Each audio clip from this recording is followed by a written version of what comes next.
লালন করেছে। আপনার আমার বহু সহকর্মী আমাদের মাঝ থেকে এই 16 বছরের বিদায় নিয়েছে তাদের অত্যাচারের কারণে।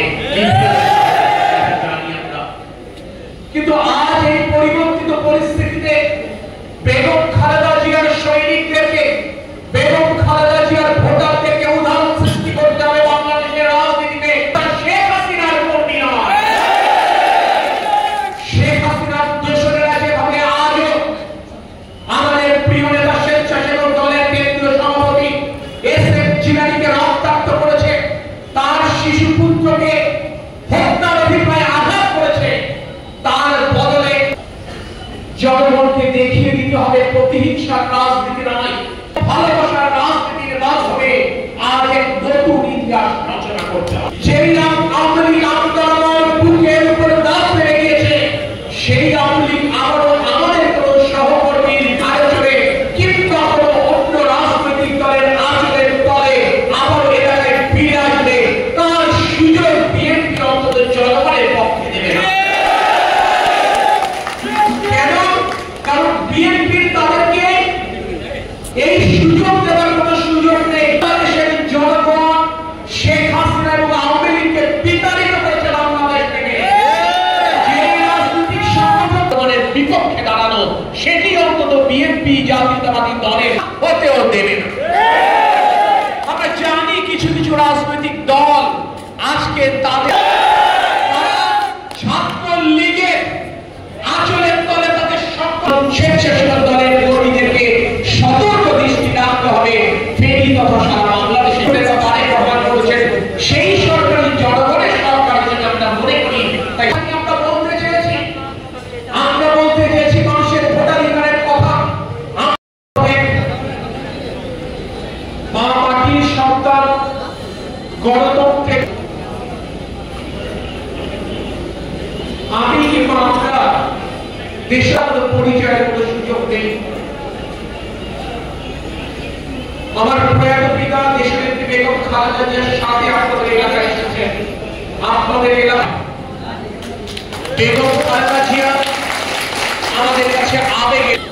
তাই যখন এই অঞ্চল ভোটটা দুর্গত হলো, খুলনা বিভাগের 11টা সাংগঠনিক ইউনিট বিএনপির ভোটটা হয় নাই, তারা আমাদের এই কথাটি বলতে চাইল যে আমরা একটু ম্যাডামের সংসদীয় এলাকার মানুষের পাশে দাঁড়াতে চাই, বস্তু সকল ব্যবস্থা দিবে।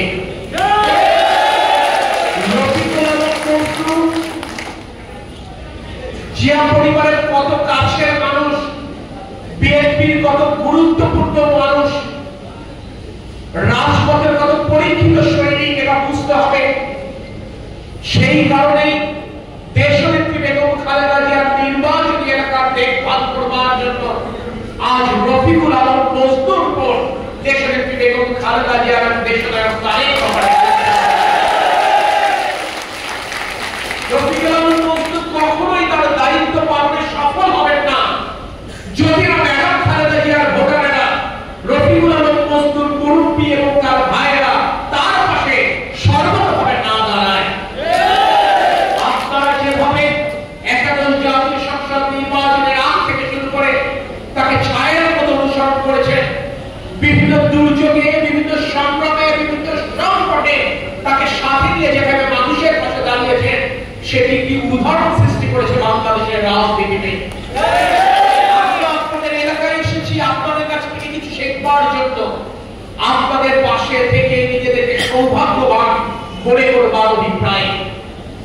আমি আমরা যতটুকু দুর্গত মানুষের পাশে দাঁড়াতে পারবো আমরা জানি, যে পরিমাণ প্রয়োজন সেই প্রয়োজনের মাধ্যমে বিবেচনা না করে আমাদের মনের ভালোবাসা, আমাদের মনের আমি আমার বক্তব্য শেষ করছি।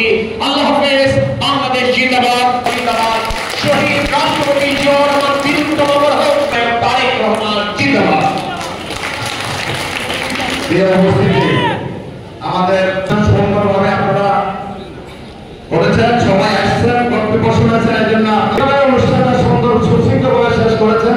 এখন হবে সবাই বাইরে চলে যান, এখন মেহরবানি করে সভা সমাপ্ত ঘোষণা করি। আপনারা সবাই